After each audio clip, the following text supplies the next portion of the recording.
Hey YouTube, I gotta say interviews can be a pretty scary thing, but there's definitely one thing that you want to make sure that you never do at an interview, and I certainly did it.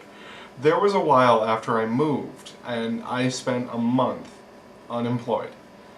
And that got to be really difficult for me. However, I wasn't really getting many job interviews. I was filling out like 5 applications a day, and I wouldn't let myself do anything that I wanted to do with my free time until I had filled out a few applications at least. One of the interviews that I managed to get, I don't know whether or not I should actually say who it is, but fuck it. I don't remember signing anything that I wouldn't talk about this experience at all. It was Apple. I had an interview to work at Apple in one of the retail Apple stores.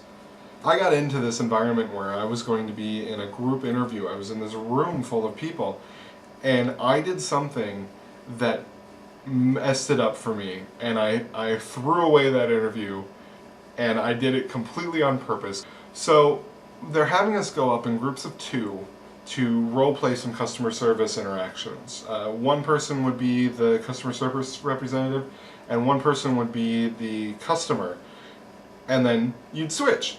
So, I mean, I went through my side as the customer service rep, pretty much exactly what you'd expect a customer service representative to be able to do. However, when it became my turn to be the customer, I had just been hatching this entire scheme and story as to what I was going to do, what sort of a customer I was going to be. I probably would be working at an Apple store had I not done this. So basically, I start out talking about how my little sister broke my dad's computer, you know, the screen's all cracked and he's at work and we want to make sure that we can get it fixed before he gets home. And I start explaining my backstory a little more, and I use the phrase, specifically the phrase, I want to get this fixed as soon as possible because, you know, Daddy's a little rough with his love. It got so quiet in that room. This room of like 30 people, 30 applicants, and like 5 people actually conducting the interview. And it was this awesome, fun environment, and I was really enjoying myself, and I was really glad to get to be a part of the interview. And then I get up and start talking about how my character has this abusive father. I was trying to come up with something, and I wanted to come up with something different, but that was the first thing that popped in my head, and that was what I stuck with. I had a one-track mind for that story, and man, when I said those words, you could see the person opposite me just blank face. They had no idea how to react, and it just got awkward.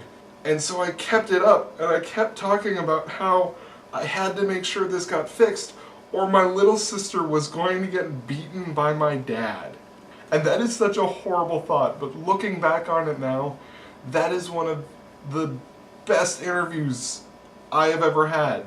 Not in terms of like, yay, I got the job, but more in terms of like, I can't believe I did that. And here I was, standing up in front of this room full of people and giving that story. I needed that job. I spent another 2 weeks unemployed. And I didn't care because I had the opportunity to do it. Life threw me a chance, and I took it. And that is definitely something that you should not pull at an interview.